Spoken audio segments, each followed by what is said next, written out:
here at Dollywood's train.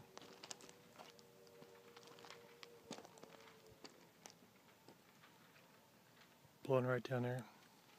I ran a bobcat today and moved this gravel around.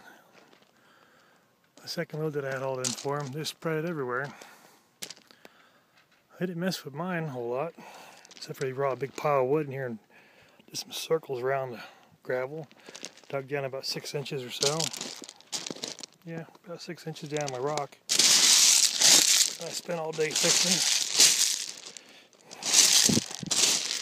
Dropped off this big pile of lumber here.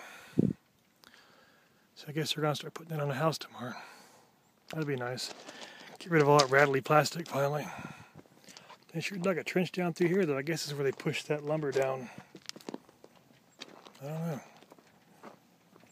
$600 a rock. Hope they put it back. Digging a freaking circles in my driveway.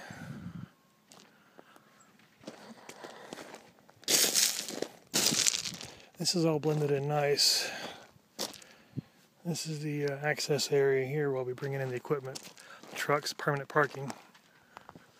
There's the old property line. 27 feet off their house is where it's at. Just a little bit past that pole head. This is my big flat area here.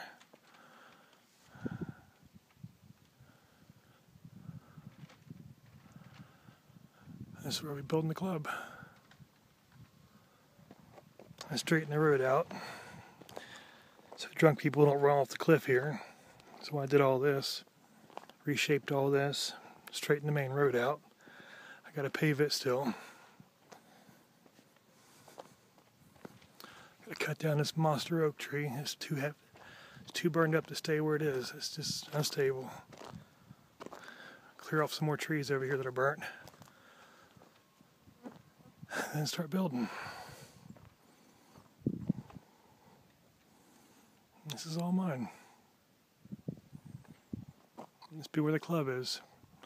You'll see it from downtown, all of downtown Gatlinburg, new and old, all of Pigeon Forge, Sevierville, Douglas Lake, Walker Trail, Dollywood, all that. So it will definitely be seen. That'll draw a lot of attention. Giant lighthouse here all lit up. Aircraft aluminum paint, so it'll be bright. 4 floors puts it over top of this tree at 73 feet. And that tree, all these trees.